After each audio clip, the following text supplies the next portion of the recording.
My prediction, what I'm going with, this is not an echo chamber. I'm a fan of both guys, but one has to win, one has to lose. Based on their last fights, based on where they've been in their career, and based on where they're going, I'm taking on the money line, going all in, Gary Antoine Russell. I think he's going to learn from his mistakes in terms of his last fight against Puello. I think that was a technical and a tactic issue against Puello. I feel that he's going to figure out his cardio. He's going to figure out his pace and tempo throughout the fight. And my prediction is for him to beat Rayo. I wouldn't be shocked if he walks Rayo on to something big. We saw Rayo get knocked down multiple times, eventually get knocked out against De Los Santos. I think that Gary Antoine Russell is a bigger puncher. He's obviously a bigger fighter in a bigger weight class. So that is my prediction. In the comment section below, tell me if you agree. Any single shots from Valenzuela stand the test.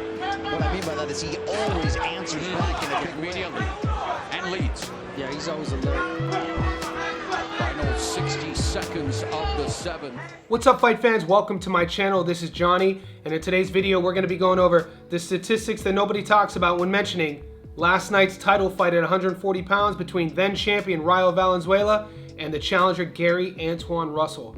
Guys, before I continue, I want to say thank you to all the new subscribers. Thank you to everybody who's been with me since day one. And if you haven't already, could you please hit the subscribe button now? Also, like this video and the little bell notification button. Hit that too. What that'll allow me to do is pop up in your feed every time I put something out that's new. Thank you. Guys, last night was a night of some really entertaining fights, marked off by the world title fight at 135 pounds between Tank Davis and Lamont Roach. That video, we've already covered it. I broke down the controversial decision. It's tagged in this video. Today, we're gonna talk about what happened at 140 pounds between GAR and Rayo Valenzuela. When I put this fight up on our channel about a week and a half ago and I did our YouTube user poll, 65% of you guys picked Rayo to win this fight. Only 35% picked GAR.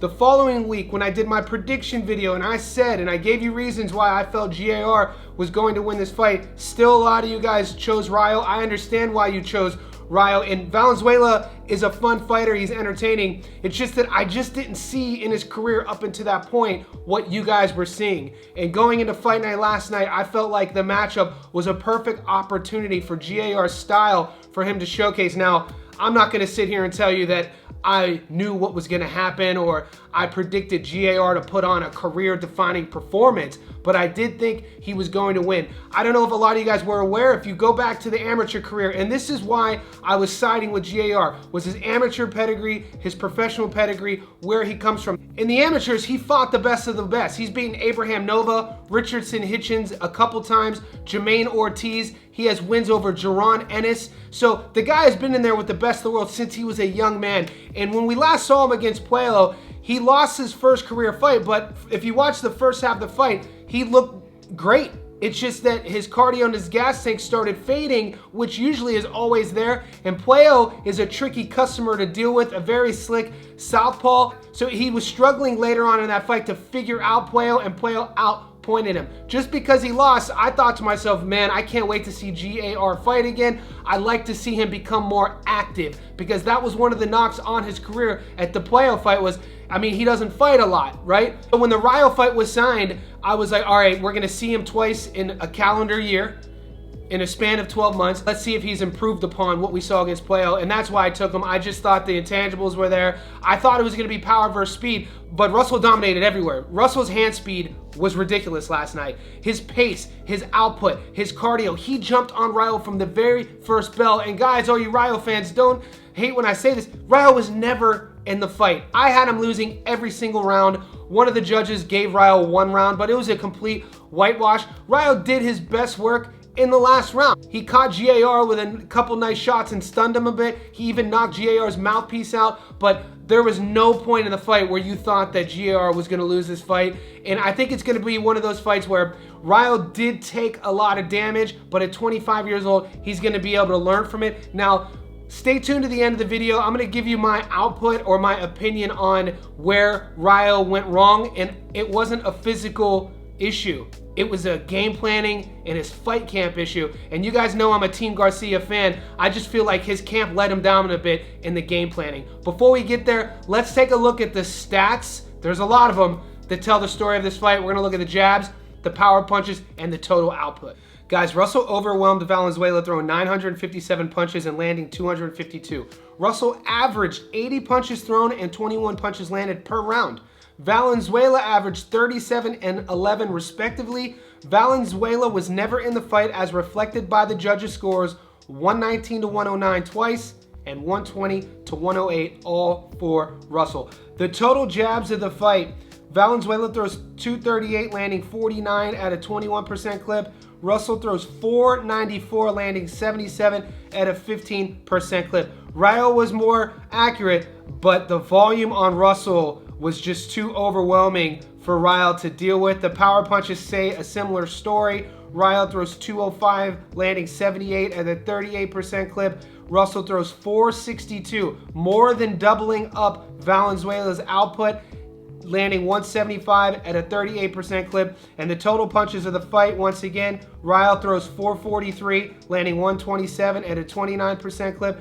Russell throws 957, landing 252 at a 26% clip. The output on Russell was insane. He came into fight week with a chip on his shoulder. He doesn't talk a lot. This guy was valedictorian of his high school. He comes from a long lineage of fighters. We know that he fights his career for his late father. We know his brother was a world champion. We know his brother's hand speed was world class. So this guy was created to become a world champion, and he finally fulfilled that dream for him, his father, and his family. He is the new champion, WBA belt holder at 140, and I'd like to see him fight all the champions. Because Puello defeated Sandro Martin by decision and kept his belt, it gives Russell an opportunity to unify and get his get back for his only loss. Now, what I was mentioning about the game planning, when you looked at this matchup going forward and when they signed on the dotted line, Rayo fans were saying that Rayo was going to outbox Russell. And when I saw the game plan after the first round, I thought to myself, what is Rayo's game plan? He was being so overwhelmed after the opening bell. I was like, all right, maybe I can see it in the second round. Come the second round, same sort of thing. By the third round, he's just drowning. And I thought to myself, his game plan in this fight camp, Team Garcia thought that Valenzuela was going to sit there in the ring and be able to outbox Gary Antoine Russell. I found that pretty shocking to see that that was his game plan. He did sting him a bit in those later rounds. He landed a couple big shots in the 12th, once in the 11th, but nothing too substantial to even swing the fight. We know how the fight went. It was a complete, dominant, utter, just masterful performance by Russell, but Rayo didn't have a plan B either. Can't say it enough how shocked I am by that, considering Russell's pedigree, considering his career up until this point, and his only loss was to Puello. You had Rayo coming off consecutive wins over Colbert and Pitbull, but these guys were in smaller divisions, and we know the Colbert was a knockout victory at 35, and we know that he beat Pitbull at 40, and that was his first fight at 40, and this was his second fight at 40. I just felt at 25 years old, he was in over his head. I just felt like Russell was going to be too much, and maybe I feel that Garcia's camp would have prepped Rayo to fight Russell in the clinch more. Maybe they would have engaged in the pocket and stayed at that range rather than trying to outpoint him and box him at distance. Now, Rayo did have his best work, but it was few and far between when he was able to stay at jab range. But I wish I would have seen him bodying up Russell a bit more and staying in the clinch and trying to make it a dirtier fight, because the entire moment, every single aspect of this fight was at Russell's terms. And I feel if Rayo could have leaned on him a little bit more, kind of wore down with his weight and maybe sapped that energy a bit more early on, he could have had a proper chance mid to late rounds, but we never saw it. We never saw a plan B. We didn't see any adjustments. And I think because of that, on a good end for Valenzuela, he'll be able to take that moving forward in his next fights, be able to see what he did wrong, make those adjustments moving forward if he is faced with them against another opponent who's just outclassing him everywhere the fight went. So what did you make of this fight? I know a lot of you guys picked Rayo. I understand why. He's a fun fighter, a young guy. He'll definitely be back. This guy is a name in the division, and I'm excited to see what happens to his career next.